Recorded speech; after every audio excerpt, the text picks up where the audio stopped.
Hey friend, in this video I am going to explain the ending of Bullet Train movie released in 2022. Wearing. Spoilers alert. A group of assassins walk onto a train, seems like the beginning of a joke. So what is the real punchline? In the instance of Bullet Train, it is rather obvious that everyone will die. And in this instance, one mastermind is responsible for everything. Naturally, a massive strategy with several players can get really puzzling, which is probably the reason you're here. Not to worry, we dissected it for you. What you need to know for sure is that one man deliberately placed nearly every assassin on that train. Michael Shannon portrays the character known as the White Death. Yes, you read that correctly. He is a Russian mafia boss who rose through the ranks by murdering everybody who stood in his way. He is merciless, scary, and vindictive.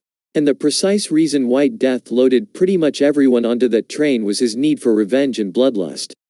Each and every one of them bothered him in some way. The prince, Joey King, who is actually his daughter, is the exception. She boarded the train with the intention of murdering her father through the father as a stand-in, Andrew Koji.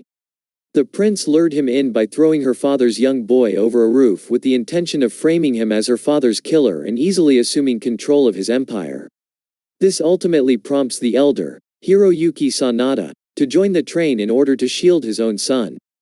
The elder thought he and his son were put on that train by fate since he was a member of the original gang that the White Death ascended through the ranks of and later decimated. The rest, though? All of those were foes of the White Death.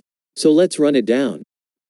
The two specialists that were recruited to retrieve the kid of the White Death, and the ransom money he purported to pay in order to get that son back, are Lemon and Tangerine. He particularly asked for the two who handled the Bolivia job, as it was during that Bolivia mission that the twins destroyed the crew of the White Death. The criminal boss himself was forced to clean up the mess as a result, leaving his wife alone at home. Soon, more on that.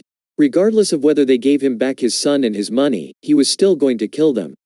And as a result, Ladybug, played by Brad Pitt, confirms that the White Death did intend to kill his own son. The young person was obviously just a loser who required continuous bailouts. He did so because the White Death treated him like a cancer that needed to be removed. The Hornet, Zazie Beetz, who was aboard the train for that reason, the Hornet, who was also the assassin who poisoned the doctor who performed surgery on his wife, was chosen by White Death to be the one who killed his son and ultimately died herself. Apparently, his wife was so badly injured that only one surgeon could have saved her, and he bled out of his eye sockets before he could do so. The wolf was on the train to find the Hornet, because she also killed his wife, so he had no connection to White Death either. Of course, the White Death also blamed his wife's passing to his kid. Thus, Ladybug's presence aboard the train is now brought to our attention. He was the only person the White Death wasn't specifically aiming for, he was only there by accident. Carver, the agent Ladybug was stepping in for, was the one that White Death actually desired. In a flashback to the evening that White Death's wife passed away, we see that Carver was quite deliberately driving the car that struck hers. The White Death wasn't in the car when Carver was actually attempting to kill him since he was attending to Lemon and Tangerine's mess in Bolivia, which is why he targeted them. Although he begged her not to, her love for their son was too great, so she ended up in the car. A little while after the accident, we noticed that Carver, who was wearing stunt driving gear, emerged completely unhurt. Who exactly was the target of White Death's pursuit? Well, Ryan Reynolds himself plays Carver in what could have been the film's most unexpected cameo. Given Reynolds' ties to Leach and Pitt through Deadpool 2, it makes perfect sense, although only logically. Sadly, Ladybug is simply covering on the wrong day. The White Death chooses to shoot him despite his apparent lack of concern at this moment. Unluckily for him, as he tries to use the rifle that he stole from the prince, his head is soon blown off.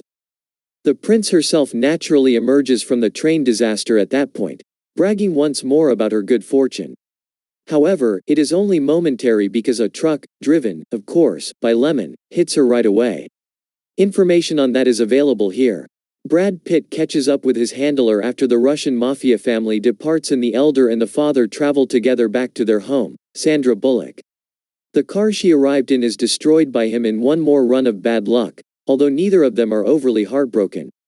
They walk out into the sunset, likely to take on the next assignment, happy to have completed the current one. Thus, Bullet Train's tangled plot can be broken down in this manner. It is indeed pretty complicated. What intriguing assassin mystery isn't, though?